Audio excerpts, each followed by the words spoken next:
ಪ್ರಸಕ್ತ ಸಾಲಿನ ದ್ವಿತೀಯ ಪಿಯುಸಿ ಪರೀಕ್ಷೆಯ ಫಲಿತಾಂಶ ಹೊರಬೀಳುತ್ತಿದ್ದಂತೆ ಮತ್ತೆ ಹೆಣ್ಣು ಮಕ್ಕಳೇ ಮೇಲುಗೈ ಸಾಧಿಸಿದ್ದಾರೆ. ಹೆಣ್ಣು ಮಕ್ಕಳೇ ಮುಂದು ಅಂತ ಮತ್ತೆ ಪ್ರೂವ್ ಮಾಡಿದ್ದಾರೆ. ರಾಜ್ಯದಲ್ಲಿ ದಕ್ಷಿಣ ಕನ್ನಡ ಹಾಗೂ ಉಡುಪಿ ಜಿಲ್ಲಾ ವಿದ್ಯಾರ್ಥಿಗಳು ಮೇಲುಗೈ ಇರುವುದು ನೋಡಿದ್ದೇವೆ. ಅದರಂತೆಯೇ ಪಟ್ಟಣದ ಬನಿ ಕೂಲಿಗೂಡ್ ಸಂಯುಕ್ತ ಪದವಿ ಪೂರ್ವ ಮಹಾವಿದ್ಯಾಲಯ ದ್ವಿತೀಯ ಪಿಯುಸಿ ಫಲಿತಾಂಶದಲ್ಲಿಯೂ ಸಹ ಹೆಚ್ಚು ಜನ ವಿದ್ಯಾರ್ಥಿನಿಯರೇ ಶ್ರೇಷ್ಠತೆಯ ಸ್ಥಾನದಲ್ಲಿ ತೇರ್ಗಡೆಯಾಗಿರುವುದು ವಿಶೇಷವಾಗಿದೆ. ವಿಜ್ಞಾನ ವಿಭಾಗದಲ್ಲಿ ಪ್ರಥಮ ಶ್ರೇಣಿಯಲ್ಲಿ 47 ಜನ ವಿದ್ಯಾರ್ಥಿನಿಯರು ತೇರ್ಗಡೆಯಾದರೆ ಕೇವಲ 2 ಜನ ವಿದ್ಯಾರ್ಥಿಗಳು ಶ್ರೇಷ್ಠತೆಯ ಸ್ಥಾನ ಗಿಟ್ಟಿಸುವಲ್ಲಿ ಸಫಲರಾಗಿದ್ದಾರೆ. ಸೈನ್ಸ್ ವಿಭಾಗದಲ್ಲಿ ನೀನು ಕಾಲೇಜಿಗೆ ಪ್ರಥಮ ಬಂದದಿ, ಏನು ಅನಿಸ್ತೈತಿ? ನಂಗೆ ತುಂಬ ಖುಷಿ ಆಗತ್ತೈತ್ರಿ. ಈ ಕ್ಷಣದೊಳಗೆ ನಮ್ಮ ಸರ್ಗಳು ನಂಗೆ ತುಂಬ ಸಪೋರ್ಟಿವ್ ಆಗಿದ್ದೀರಿ. ನಾನು ಕೂಡ ಹಾಗೆ ತುಂಬ ಎಫರ್ಟ್ಸ್ ಹಾಕಿದ್ದೀನಿ. ಅಲ್ಲ, ಇಲ್ಲಿ ಈ ಕಾಲೇಜ್ ನೀವು ಪ್ರಥಮವಾಗಿ ಸೇರಿದಾಗಿಂದ ಸ್ಟಡಿ ಹೆಂಗಿತ್ತು? ನಿಮ್ಮ ಶಾಲಾ 2 ವರ್ಷದಲ್ಲಿ ಆಗಿರ್ತಕ್ಕಂಥ ಅನುಭವಗಳು. ಸರ್ಸ್ ಎಲ್ಲ ತುಂಬ ಸಪೋರ್ಟಿವ್ ಆಗಿದ್ದಾರೆ ಇಲ್ರಿ. ಪ್ರತಿಯೊಂದು ವಿಷಯನ ಕ್ಲಿಯರ್ ಆಗಿ ಹೇಳ್ತಾರೆ.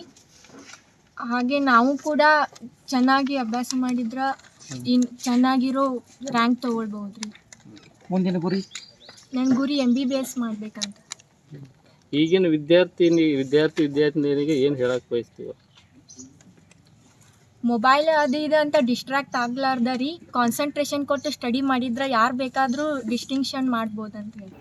ವಾಣಿಜ್ಯ ವಿಭಾಗದಲ್ಲಿಯೂ ಸಹ 14 ಜನ ವಿದ್ಯಾರ್ಥಿನಿಯರು ಶ್ರೇಷ್ಠತೆಯ ಕಿರೀಟ ಧರಿಸಿದ್ದಾರೆ. ಇನ್ನು ಕಲಾ ವಿಭಾಗದಲ್ಲಿಯೂ ಸಹ 3 ಜನ ಶ್ರೇಷ್ಠತೆಯಲ್ಲಿ ತೇರ್ಗಡೆಯಾದರೆ ಅದರಲ್ಲಿ 2 ಜನ ವಿದ್ಯಾರ್ಥಿನಿಯರು, 1 ವಿದ್ಯಾರ್ಥಿ. ಕಲಾ ಶಿಕ್ಷಣ ವಿಭಾಗದಲ್ಲಿಯೂ ಸಹ ಹೆಣ್ಮಕ್ಕಳೇ ಸ್ಟ್ರಾಂಗ್ ಗುರು ಎನ್ನುವುದನ್ನು ವಿದ್ಯಾರ್ಥಿನಿಯರು ಸಾಧಿಸಿ ತೋರಿಸಿದ್ದಾರೆ.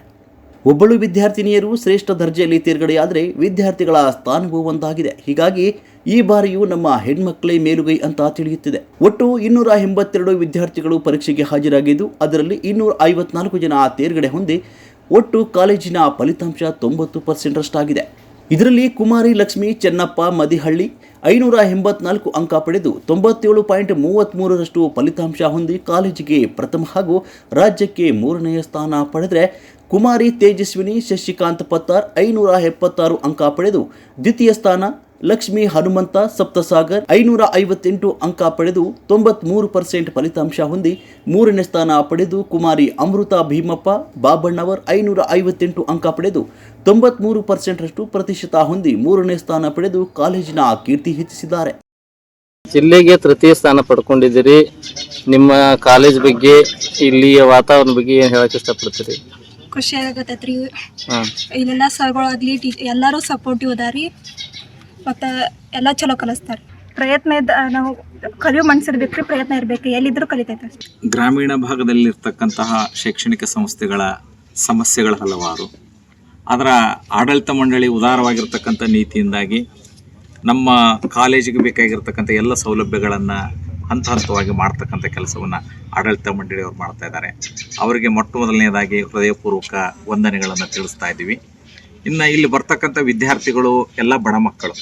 ಸಾಮಾನ್ಯವಾಗಿ ನಗರದ ಶಾಲೆ ಕಾಲೇಜುಗಳಿಗೆ ಹೋಗಲಿಕ್ಕೆ ಆಗದೇ ಇರತಕ್ಕಂಥ ಮಕ್ಕಳು ನಿತ್ಯದಲ್ಲಿ ತಮ್ಮ ತಂದೆ ತಾಯಿಗಳಿಗೆ ನಿತ್ಯದ ಕೆಲಸದಲ್ಲಿ ಸಹಾಯವನ್ನು ಮಾಡಿ ಉಳಿದಿರೋ ಸಮಯದಲ್ಲಿ ಕಾಲೇಜಿಗೆ ಬಂದರೂ ಕೂಡ ಇಲ್ಲಿರ್ತಕ್ಕಂತಹ ನಮ್ಮೆಲ್ಲ ಸಹೋದ್ಯೋಗಿ ಸನ್ಮಿತ್ರರು, ಉಪನ್ಯಾಸಕರು, ಗುರುಮಾತೆಯವರು ಬಹಳಷ್ಟು ಕಾಳಜಿಯಿಂದ, ಮುತುವರ್ಜಿಯಿಂದ ಬಹುಶಃ ವಿದ್ಯಾರ್ಥಿಗಳನ್ನು ತಮ್ಮ ಮಕ್ಕಳು ಅನ್ನುವಂಥ ರೀತಿಯೊಳಗೆ ವಿಶೇಷವಾದ ಕಾಳಜಿಯೊಂದಿಗೆ ಇಲ್ಲಿಯ ಕಲಿಕೆಯ ಪ್ರಕ್ರಿಯೆಯನ್ನು ನೀಡ್ತಾ ಇದ್ದಾರೆ. ಹೀಗಾಗಿ ಪ್ರತಿ ವರ್ಷ ಜಿಲ್ಲೆಯ ಫಲಿತಾಂಶದಲ್ಲಿ ನಮ್ಮದೇ ಆಗಿರ್ತಕ್ಕಂಥ ಒಂದು ವಿಶೇಷವಾಗಿರ್ತಕ್ಕಂಥ ಕೊಡುಗೆಯನ್ನು ನಾವು ನೀಡ್ತಾ ಬಂದಿದ್ದೀವಿ. ಈ ವರ್ಷವೂ ಕೂಡ ಲಕ್ಷ್ಮೀ ಮದಿಹಳ್ಳಿ ಅನ್ನತಕ್ಕಂಥವರು ಜಿಲ್ಲೆಗೆ ವಾಣಿಜ್ಯ ವಿಭಾಗದಲ್ಲಿ 3ನೇ ಸ್ಥಾನವನ್ನು ಪಡೆದುಕೊಂಡಿರ್ತಕ್ಕಂಥದ್ದಿದೆ. ಇನ್ನು ವಿಜ್ಞಾನ ವಿಭಾಗದಲ್ಲಿ ಪ್ರತಿ ವರ್ಷವೂ ಕೂಡ ನೀಟದಲ್ಲಿ ಒಬ್ಬರು ಅಥವಾ ಒಂದು ಇಬ್ಬರಾದರೂ ಗ್ರಾಮೀಣ ಭಾಗದಿಂದ ವೈದ್ಯಕೀಯ ವಿಜ್ಞಾನಕ್ಕಾಗಿ ಆಯ್ಕೆ ಆಗ್ತಕ್ಕಂತಹ ಒಂದು ಪ್ರಕ್ರಿಯೆಯಲ್ಲಿ ತೊಡಕೊಂಡಿದ್ದಾರೆ. ಅಂತಹ ಎಲ್ಲ ವಿದ್ಯಾರ್ಥಿಗಳಿಗೆ ನಮ್ಮ ಕಾಲೇಜಿನ ಆಡಳಿತ ಮಂಡಳಿ ಮತ್ತು ಸಿಬ್ಬಂದಿ ವರ್ಗದವರಿಂದ ಹೃತ್ಪೂರ್ವಕವಾಗಿರ್ತಕ್ಕಂಥ ಅಭಿನಂದನೆಗಳನ್ನು ಹೇಳ್ತಾ ಇದ್ದೀವಿ. ಮತ್ತು ಈ ವರ್ಷ ನಮ್ಮ ನೂತನವಾಗಿರ್ತಕ್ಕಂಥ ಚೇರ್ಮನ್ ಡಾಕ್ಟರ್ ಸಂಜೀವ್ ಕುಲ್ಗೋಡ್ ಅವರವರ ಮಾರ್ಗದರ್ಶನದೊಳಗೆ 95ಕ್ಕಿಂತಲೂ ಕೂಡ ಹೆಚ್ಚಾಗಿರ್ತಾರೆ. ಎಲ್ಲರೂ ಕೋಸ್ಟಲ್ ಏರಿಯಾಕ್ಕೆ ಹಾರಿ ಹೋಗ್ಬಿಡ್ತಾರೆ. ಏನು ಹುಷಾರಿದ್ದು ಶಾಣ್ಯರಿದ್ದು ಏನು ಚಲೋ ಹುಡುಗರು ಏನಿರ್ತಾರೆ, ಬಡ ಹುಡುಗರ ಈ ಭಾಗದೊಳಗ್ರಿ ಏನು ಅವರಿಗೆ ಅನುಕೂಲ ಸಿಗಲಿ ಅಂತೇಳಿ ಈ ಭಾಗದಾಗ ಒಂದು ನಾವು ಸೈನ್ಸ್ ಕಾಲೇಜ್ ತೆಗೆದು ಅದರಂತೆ ಅದನ್ನು ನಾವು ವಿದ್ಯಾರ್ಥಿಗಳನ್ನ ನಾವು ಮಟ್ರಿ ಯಾವ ಕೋಸ್ಟಲ್ ಏರಿಯಾ ಅಥವಾ ಬೆಂಗಳೂರಿಗೆ ಹೋಗಿ ಆದ ಪರಿಷತ್ ಇದ್ರಾಗ ಏನು ಮಾಡ್ತಾರಲ್ಲ ಅದಕ್ಕಿಂತ ನಮ್ಮ ಹುಡುಗರು ಎದ್ರಾಗೂ ಯಾತ್ರಾಗೂ ಕಡಿಮೆ ಇಲ್ಲ.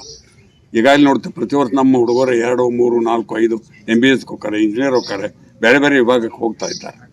ಏನು ಮತ್ತು ಇಲ್ಲಿಂದ ಬಡ ವಿದ್ಯಾರ್ಥಿಗಳಿಗೆ ಅನುಕೂಲ ಆಗ್ಲಿಕ್ಕೆ ಮಾಡಿದ್ದಕ್ಕೆ ನನಗೆ ಸಂತೋಷ ಅನಿಸ್ತೈತೆ. ಈಗ ಹೈಸ್ಕೂಲ್ ಅನ್ನ ಪ್ರಾರಂಭ ಮಾಡಿ ವಿಜ್ಞಾನ ವಿಭಾಗ ಆಯಿತು ಮತ್ತು ಇಂಗ್ಲೀಷ್ ಮೀಡಿಯಂ ಎಲ್ಲ ಸ್ಟಾರ್ಟ್ ಮಾಡಿದ್ರಿ ಸರ್. ನಿಮ್ಮ ಹಿಂದಿನ ಹೆಜ್ಜೆಯನ್ನು ನಡೆಸ್ಕೊಂಡ್ರೆ ಏನು ಅನ್ಸುತ್ತೆ ಸರ್ ನಮ್ಗೆ ತಮಗೆ? ಹಿಂದಿನ ಹೆಜ್ಜೆ ನಡೆಸ್ಕೊಂಡ್ರೆ ಅದು ಭಾಳ ನಮ್ಮ ಆರ್ಥಿಕ ಪರಿಸ್ಥಿತಿ ಒಳಗೆ ಭಾಳ ಕಷ್ಟ ಅದ ಸರ್.